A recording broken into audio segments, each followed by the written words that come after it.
Hello, hello. So today I'm going to talk about forgiveness, and I mainly want to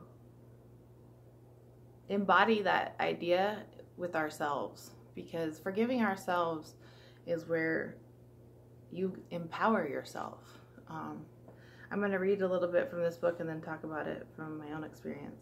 Every problem is due to unforgiveness. Automobile accidents, overdue bills, unemployment, skin cancer.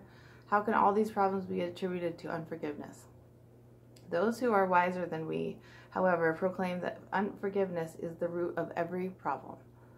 Perhaps we don't have to understand the subtlety of the statement right now. Certainly, the ego won't concur with it, but the ego has led us astray myriad times before. That's its job. Let's accept for today at least that we need to work on forgiveness throughout our relationships. This includes our current ones, along with those that have long since passed. Forgiveness can only make our lives less stressful. We have all experienced the relief that comes from mending the fence with a coworker or a spouse. Let the awareness convince us that all relationships, all experiences, in fact, would feel softer, more loving if we're in a state of love and gratitude and forgiveness. Today is the time to practice forgiveness, and every tomorrow will profit from it. And I just want to share my testimony of how powerful it's been to forgive myself, especially as a mom. I have to remember daily that I have been gone because I was very sick, and I had a severe disease of alcoholism that was generationally passed down, and I had to go and relearn how to live, and it takes time. I went into a treatment center for a year, and then I did a 8-month sober living experience with other women, where I learned how to then start to work as well as do meetings and step work, and I slowly got back into life.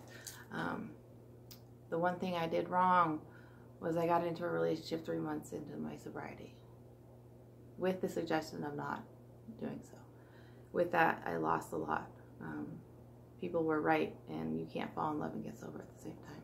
And that relationship did end tragically, and it did mess with my sobriety. I did go into psychosis, full psychosis, because we lost the babies that I was pregnant with, and the relationship ended, and it traumatized me so desperately, because I had also then have to be gone more from my children because I had to recover from Michael and the babies. So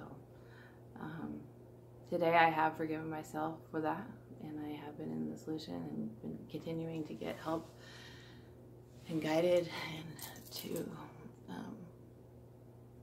start to affirm myself in other ways. But for a while, everything I said was negative, thus everything in my reality was horrible. So what we say is truly what we're going to experience, and if we don't forgive ourselves, it's a really, really yucky road.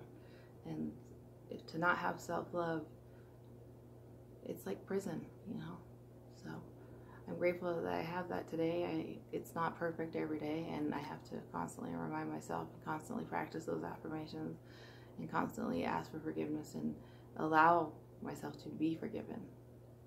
And that takes Jesus Christ. So thanks. I don't like this lighting.